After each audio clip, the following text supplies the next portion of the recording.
गरमीचे दिवस चालू झाले होते म्हणून वडिलांनी त्यांच्या खोलीत एसी लावला। दोन्ही मुलांच्या खोलीत पहिलेच एसी होते आणि त्याचे बिल वडिलांच्या पैशांनीच भरले जात होते।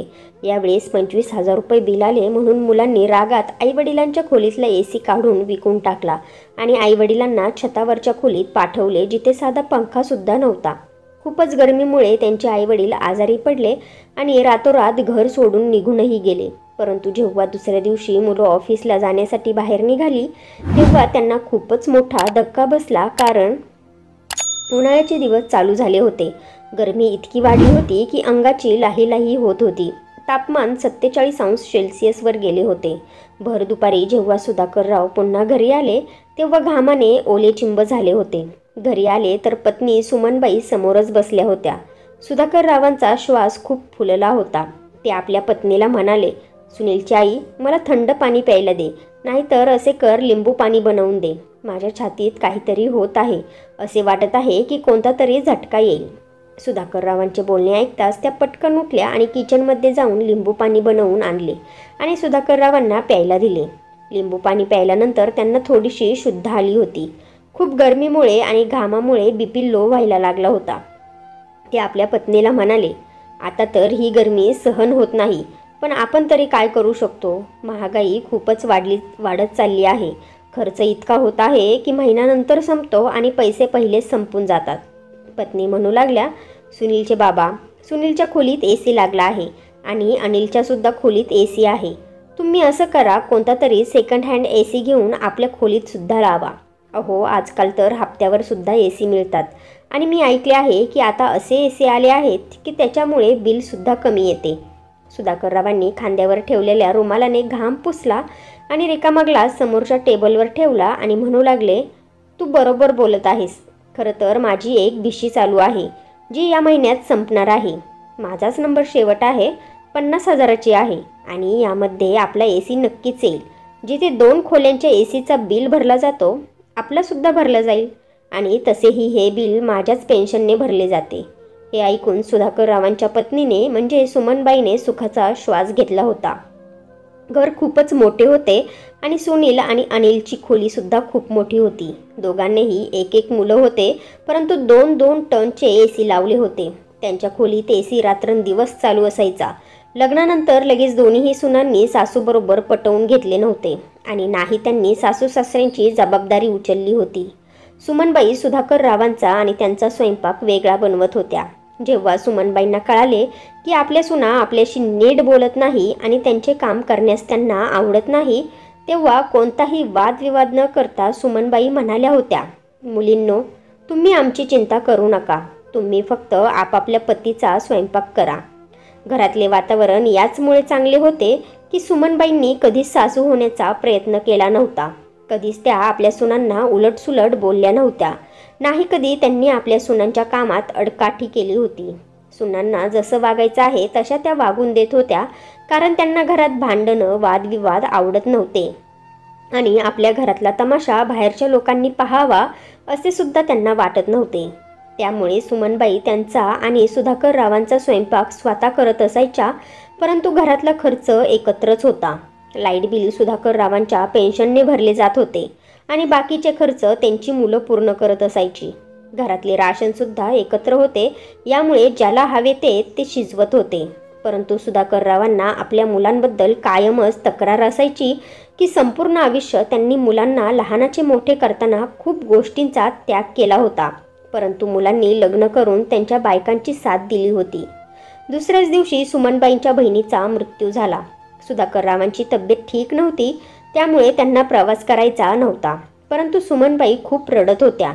सुधाकररावांनी सुमनबाईंना गावाला पाठवले आणि त्यांना माहिती होते की सुमन आता 10-15 दिवसांच्या अगोदर घरी येऊ शकणार नाही, त्यामुळे 10-15 दिवसांच्या जेवणाची जबाबदारी दोन्हीही सुनांवर आली होती। यामुळे दोघींचीही तोंड पडली होती।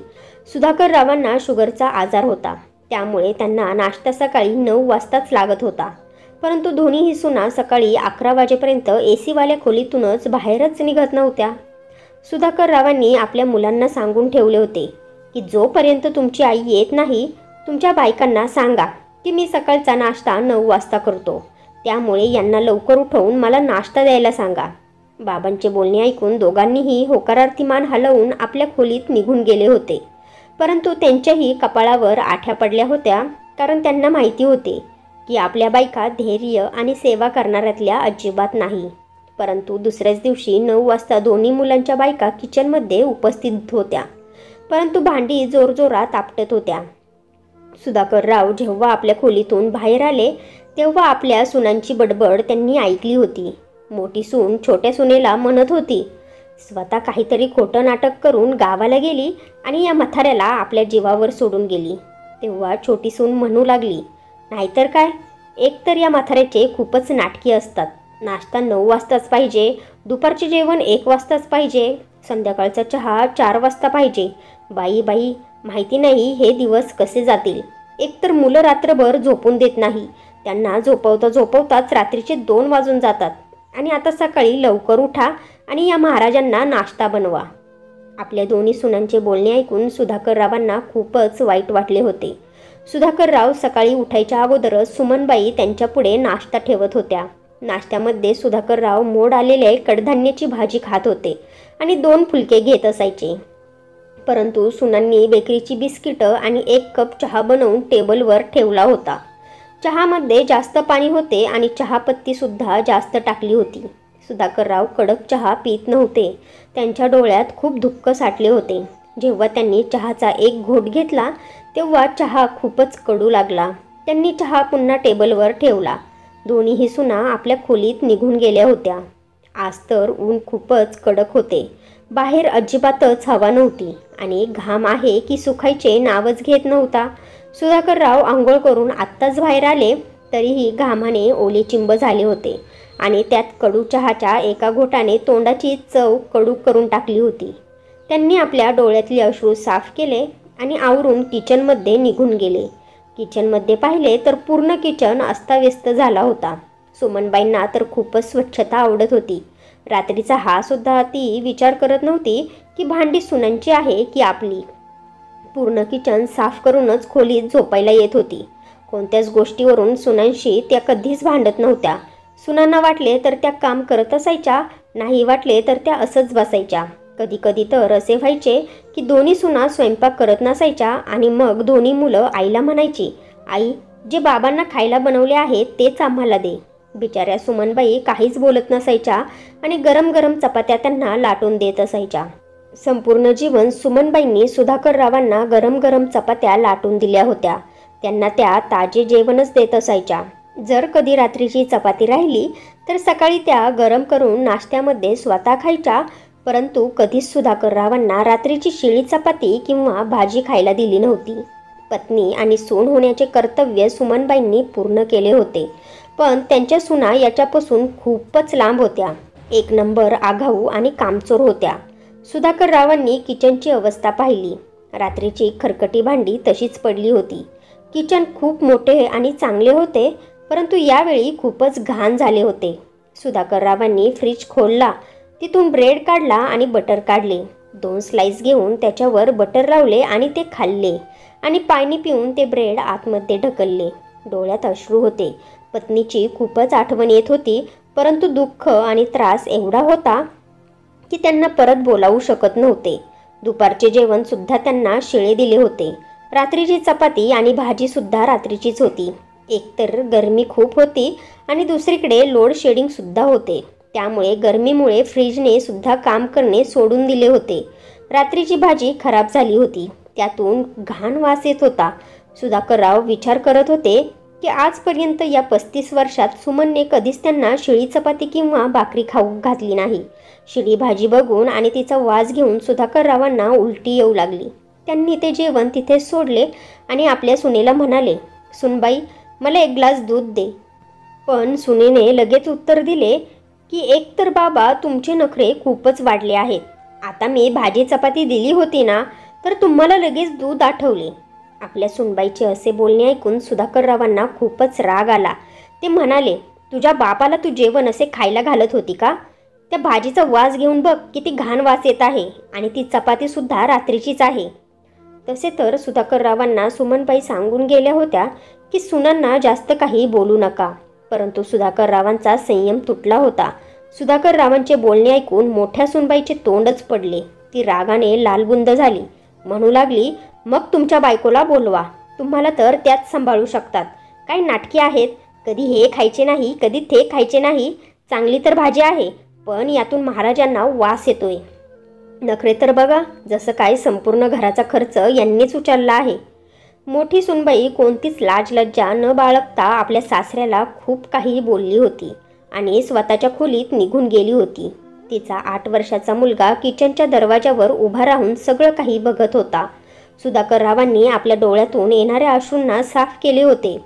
सुधाकर रावांचा 8 वर्षाचा नातू किचनमध्ये आला आणि लगेच फ्रीजमधून दूध काढले आणि काचेचा ग्लास भरला आणि आपल्या आजोबांसमोर ठेवला. म्हणू लागला, आजोबा, हे पिऊन घ्या. आपल्या नातवाला असे पाहून त्यांनी त्याला मिठी मारली आणि मग आपल्या मांडीवर बसवले. म्हणाले, तुझ्यात माझं रक्त आहे ना, त्यामुळे तुला सहन झालं नाही की आपले आजोबा उपाशी राहू नये. तो नातूसुद्धा त्यांच्या कुशीत गेला आणि म्हणाला, आजोबा, तुम्ही चिंता करू नका.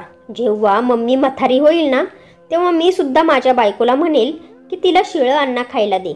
हे तो आपल्या आजोबांना एक डोळा मारून म्हणाला होता, जसं काय त्याला आपल्या आजोबांना खुश करायचे होते. आपल्या नातवाचे बोलणे ऐकून सुधाकरराव हसू लागले. रात्री ऑफिसवरून मुलं घरी आली. जेवण डायनिंग टेबलवर लावले होते. विचित्र भाजी बनवली होती. म्हणजे पनीरची भाजी वाटत होती, पण त्यात टोमॅटो आणि कांदा वेगळीकडेच पोहत होता. सुधाकरराव हे बघून भडकले आणि म्हणाले, अशी बनवतात का भाजी? सुनील, तुला हे दिसत आहे का? टोमॅटो आणि कांदा एकीकडे पोहत आहे. तुमच्या आईने तुम्हाला अशा प्रकारचे जेवण कधी भरवले का? अरे, तुमच्या बायका स्त्रीच्या नावावर कलंक आहेत, कलंक. आपल्या बाबांचे बोलणे ऐकून सुनील म्हणाला, इतकी सुद्धा वाईट नाही झाली भाजी बाबा. सुनीलने तेच मटर पनीर आपल्या प्लेटमध्ये घेतले आणि आपल्या मुलासोबत खाऊ लागला. म्हणू लागला, आईला चांगले जेवण बनवता येत होते, घर स्वच्छ ठेवता येत होते, कारण ती अडाणी होती. तिचे शिक्षण काहीच झाले नाही. बाबा, या आजकालच्या मुली आहेत. त्यांनी हाय एज्युकेशन घ्यायचे की घरातले काम शिकायचे? आम्ही सुद्धा त्यांच्याच हातचे खात आहोत ना. मुलाचे बोलणे ऐकून सुधाकरराव म्हणाले, चांगले हाय एज्युकेशन आहे, जे ना सासऱ्यांसमोर उलट बोलायला शिकवते आणि नाही मोठ्यांचा मान कसा ठेवायचा हे शिकवते. त्यापेक्षा तुमची अडाणी आईच चांगली आहे. आजपर्यंत तिने माझ्या आईबापासमोर कधीच उलटसुलट बोलले नाही आणि नाही कधी मला असे जेवण खायला घातले. लग्ना अगोदर तर तुमच्या दोघांचे खूप नखरे होते. थोडं तरी तुमच्या आईच्या हातून भाजीत मीठ मिरची कमी जास्त झाली तर तुम्ही तिच्यावर राग करायचे. तिला म्हणायचे की आई, तुला काहीच कळत नाही का? आणि आता तुम्हाला या जेवणाचा काहीच प्रॉब्लेम नाही का? आता तुम्ही खूप आरामात हे जेवण जेवता. सुधाकरराव बोलता बोलता ताटावरून उठले आणि मुलाला म्हणाले, तुझं जेवण झाल्यानंतर मला मार्केटमधून दही आणून दे. मी दहीसोबत चपाती खाईल. तेव्हा सुनील म्हणाला, ठीक आहे बाबा, मी जेवल्यानंतर तुम्हाला दही आणून देतो. अजून काय हवे असेल तर आत्ताच सांगा. मग सुधाकरराव म्हणाले, सकाळी मला नाश्त्यामध्ये ब्रेड आणि दूध हवे आहे. असे कर, दहीसोबत ब्रेडसुद्धा घेऊन ये. दूध मी स्वतः घेऊन येईल आणि तुमच्या बायकांना सांगा, आपल्या खोलीतच बसून राहा. माझा नाश्ता बनवण्याची काहीच गरज नाही. एवढं बोलून सुधाकरराव रागारागात आपल्या खोलीत निघून गेले. 24 तास झाले होते सुमनबाईंना गावाला जाऊन, परंतु त्यांची अशी अवस्था झाली होती की नाईलाजाने त्यांना सुमनबाईंना फोन करावाच लागला. त्या बिचाऱ्या फोनवर सुद्धा खूपच रडत होत्या. काही वेळ सुमनबाईंना दिलासा दिल्यानंतर सुधाकरराव त्यांना म्हणू लागले, तू तिकडे किती दिवस थांबणार आहेस सुमन? सुमनबाई म्हणाल्या, अहो, माझी बहीण गेली आहे. तिची मुलं खूप रडतात ते. म्हणतात की मावशी काही दिवस आमच्याजवळ थांब. तेव्हा सुधाकरराव म्हणाले, जर तू तिकडे अजून काही दिवस राहिलीस ना तर कदाचित मी इकडे मरून जाईन ग. आपल्या पतीचे असे शब्द ऐकल्यानंतर सुमनबाई म्हणाल्या, अहो, देव ना करो तुम्हाला काय झाले तर माझं काय होईल? तुम्ही असं का बोलत आहात? तेव्हा सुधाकरराव सांगू लागले, या 2 मुलींनी माझे जीवन कठीण करून ठेवले आहे. माझ्यासमोर जाणून बुजून कडू चहा आणून ठेवतात. कधी शिळ्या चपात्या आणि शिळी भाजी खायला देतात. तुला माहिती आहे की मला असे जेवण खाण्याची सवय नाही आहे. जरा थोडं काही बोललो तर उलट बोलतात. मला तर हे एक दिवससुद्धा सहन झालं नाही. तसे तर मी तुला तिकडे थांबण्यासाठी कधीच नकार दिला नसता, पण तुला जेवढं शक्य असेल तेवढ्या लवकर परत ये बाई. 4 दिवस सुधाकररावांनी दहीसोबत ब्रेड खाऊन घालवले होते आणि 4 दिवसानंतर त्यांची पत्नी सुमनबाई परत घरी आल्या होत्या. तेव्हा कुठे सुधाकररावांनी सुखाचा श्वास घेतला होता. परंतु सुमनबाई गरमीमुळे खूपच त्रासल्या होत्या. पूर्ण शरीरावर गरमीमुळे घामोळ्या आल्या होत्या.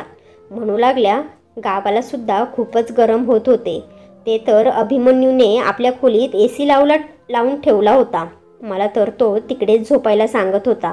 त्यामुळे रात्र चांगली जात होती. परंतु बिचारा जास्त बिल भरू शकत नव्हता. त्यामुळे दुपारी AC बंद असायचा. त्यामुळे भर दुपारी खूपच गरम होत होते. सुधाकररावांचे सुद्धा दोन्ही हात आणि छाती घामोळ्यांनी भरली होती. गरमी जेव्हा वाढायची आणि घाम जेव्हा घामोळ्यांना लागायचा तेव्हा खूपच त्यांना जळजळ होत होती. अशी जळजळ होत होती की त्यांना वाटायचे की खाजून खाजून पूर्ण शरीर जखमी करून घ्यावे. दोघेही पती पत्नी गरमीमुळे खूपच त्रासले होते. मुलांनी तर अगोदरच सांगून ठेवलं होतं की आमचा एवढा खर्च वाढला आहे की आम्ही अजून एक AC लावू शकत नाही. जशी सुधाकररावांना बेशी लागली त्यांनी 1 टनचा AC खरेदी केला आणि आपल्या खोलीत लावला. हे बघून दोन्ही सुना आणि मुलांना जसं काय साप चावला होता. AC लावल्यामुळे दोन्ही पत्नींनी सुखाचा श्वास घेतला होता. रात्री दोन्ही मुलं त्यांच्या खोलीत आले आणि म्हणू लागले, बाबा तुम्ही सांगितले नाही की तुम्हाला AC लावायचा होता. तेव्हा सुधाकरराव म्हणाले, तुमच्या लक्षात नाही आहे का? तुम्हाला मी म्हणालो होतो तेव्हा तुम्ही माझा विषय जाणून बुजून टाळला होता. मी एक बिशी लावली होती जी आज मला मिळाली आहे. त्यामुळे मी हा AC खरेदी करू शकलो आहे. माझ्या बायकोला सुद्धा सुखाचं आयुष्य हवं आहे ना. तिचं सगळं जीवन मुलांच्या इच्छा पूर्ण करण्यातच गेलं. मुलांची चांगली नोकरी लागली तर आमचे पण दिवस सुखाचे येतील असे आम्हाला वाटत होते. पण आम्ही या बाबतीत कम नशिबी राहिलो. सुधाकरराव तक्रार केल्याशिवाय राहिले नाही. तेव्हा त्यांची पत्नी सुमनबाई म्हणू लागल्या, अहो बस करा. अनिल खरं तर तुमच्या बाबांची भिशी लागली होती. गरमीमुळे आमच्या दोघांच्याही अंगावर खूप मोठमोठ्या घामोळ्या आल्या आहेत. त्यामुळे माझ्या सांगण्यावरून यांनी AC खोलीत लावला. आता गरमीसुद्धा एवढी वाढली आहे की आमच्या सहन करण्याच्या पलीकडे गेली आहे आणि आता आमचा जीवसुद्धा म्हातारपणात पोहोचला आहे. आम्हाला आता त्रास सहन होत नाही. सुमनबाई एवढं बोलून सुधाकररावांचा शर्ट वरती करून मुलांना दाखवला, ज्यावर मोठमोठ्या घामोळ्या आल्या होत्या आणि ज्यांना खाजून खाजून त्यांनी जखमी केल्या होत्या. सुमनबाई म्हणू लागल्या, बघा बापाच्या शरीराची घामोळ्यामुळे काय अवस्था झाली आहे. दोन्ही मुलं शर्मिंदा होऊन खोलीच्या बाहेर निघून गेले होते. तसे तर सुधाकरराव आणि सुमनबाई दोघेही पती पत्नी खूपच कंजूशी करून AC लावत होते, म्हणजे बिल बजेटच्या बाहेर जाणार नाही. परंतु सुनांनी या गोष्टीची कधीच काळजी घेतली नाही. त्यांच्या खोलीत 24 तास AC चालू राहत होता. एका क्षणासाठी सुद्धा खोलीच्या बाहेर त्या निघत नव्हत्या. फक्त मुश्किलने 1 तास खोलीच्या बाहेर निघायच्या आणि पटकन काहीतरी खायला बनवायच्या आणि परत खोलीत जायच्या. तरीही त्यांचे पती त्यांच्या हातचे असलं जेवण खातच होते. यामुळे ना सुधाकररावांना काही अडचण होती ना सुमनबाईंना. परंतु महिना गेल्यानंतर जेव्हा बिल 25,000 रुपये आले तेव्हा मुलांनी घरात तमाशा उभा केला. म्हणू लागले, बाबा तुम्ही बघत आहात का? सुनीलने बिल सुधाकररावांच्या तोंडावर फेकून मारले. तेव्हा सुधाकररावांना खूपच राग आला होता. जेव्हा त्यांनी बिल बघितले तेव्हा बिल 25,000 रुपये आले होते.